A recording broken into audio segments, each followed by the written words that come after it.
We're out here at the duck ponds fishing for dinner, and I hope I snag a catfish because I have a killer fried catfish recipe you don't want to miss.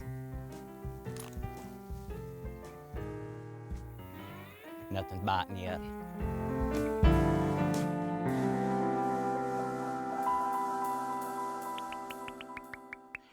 Well, the catfish weren't really biting down at the ponds, but luckily I have a couple fillets here ready to fry up for us. I'm Trace Barnett and welcome to Garden Party. So frying catfish just pretty much comes innate to every Southerner, and it's pretty self-explanatory. So I have a cup of cornmeal here, and it's your choice, chef's choice, on whether you want to use yellow cornmeal or white cornmeal. I'm gonna throw in a cup of all-purpose flour, and I'm just gonna season this mixture with some salt, some pepper, and I'm gonna add a little bit of Creole seasoning just for that little bit of bite and extra flavor.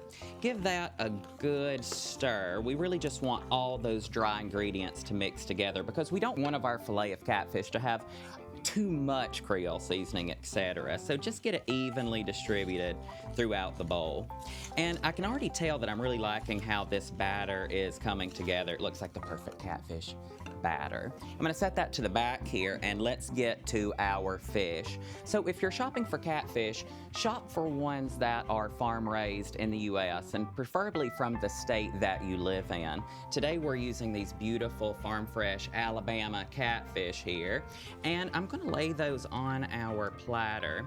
I'm gonna do our fillets first, and then I'm gonna do my favorite, which is the whole catfish. I love when those fins fry up and you can pick them off and they're so perfectly crunchy with a bite of fish.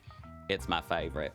So pat dry your catfish, and whenever I buy fish, if I'm going to let it linger in my refrigerator, I always put it in a stainless steel container of any kind, and then I just pack it with ice. We don't want it getting too hot in the refrigerator and altering that good catfish flavor. This is the secret that is gonna really make the difference to your catfish. So rather than dredging your catfish in a buttermilk or just putting your batter on directly, I like to take just regular yellow mustard, and I'm just gonna brush that right on my catfish fillets here.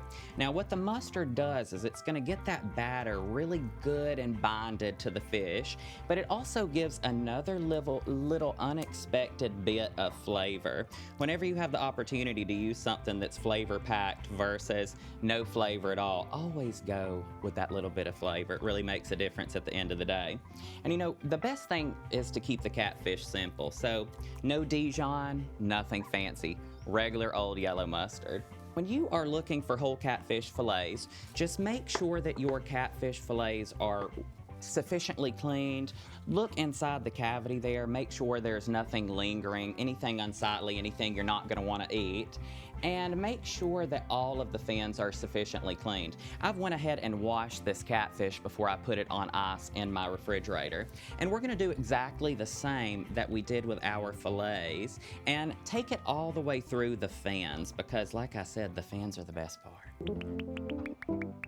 Now it's time to batter up our fish. So you don't want to overly bread your fillets or whole catfish. You kind of want that happy medium there of just enough crunch on the outside, but not overly crunchy, not overly battered. You don't want your catfish to come across almost as fried chicken. The batter is just there to enhance the fish flavor. Don't worry about getting any batter inside the cavity of the fish. And be aware, if you're cooking the whole catfish, that there are bones in there. All right, that looks sufficiently battered up and ready to go in the frying pan. Meet me at the stove. So now's the time to put our catfish in the frying oil.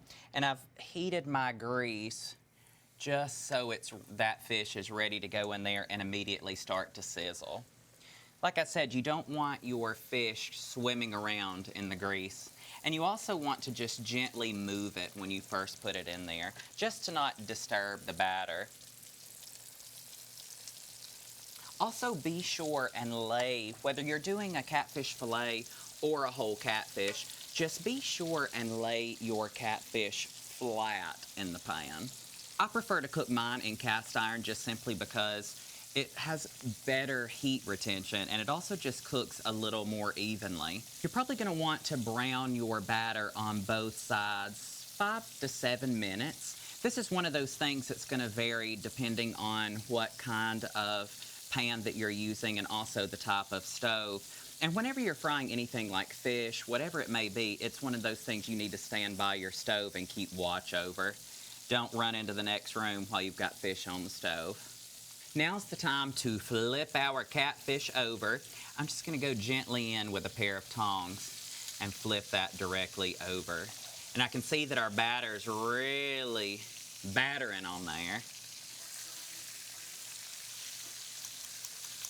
Now's the time to get our catfish out of the grease and onto our platter. I'm going to use a spatula to remove it because I don't want to disrupt any of our delicious batter.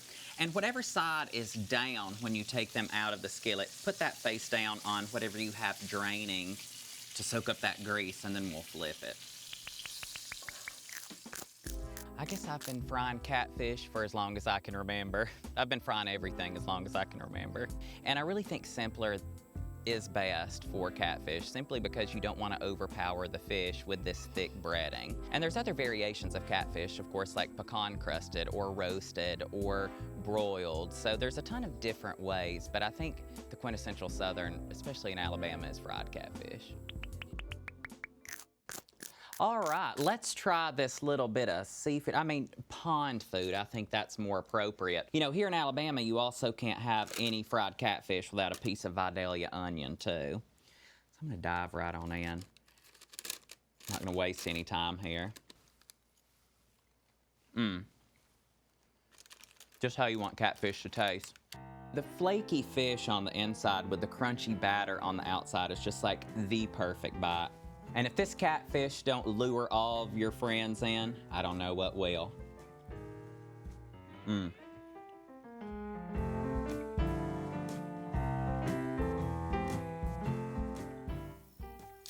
Whoa, we got something big. Just kidding. I'm gonna stir it up so you can't see it. All right, and that's it. That's all that crap. And now we wait. Of course it's at that tartar sauce. Where else would it be? Anybody have anything else clever? Because I don't. Didn't even have a piece out at that time. Oh, I got it. I got it. Oh, no. Hold on. Oh, well, the crawfish aren't biting either. Is that it? What'd y'all think? Okay. Well, that's a wrap.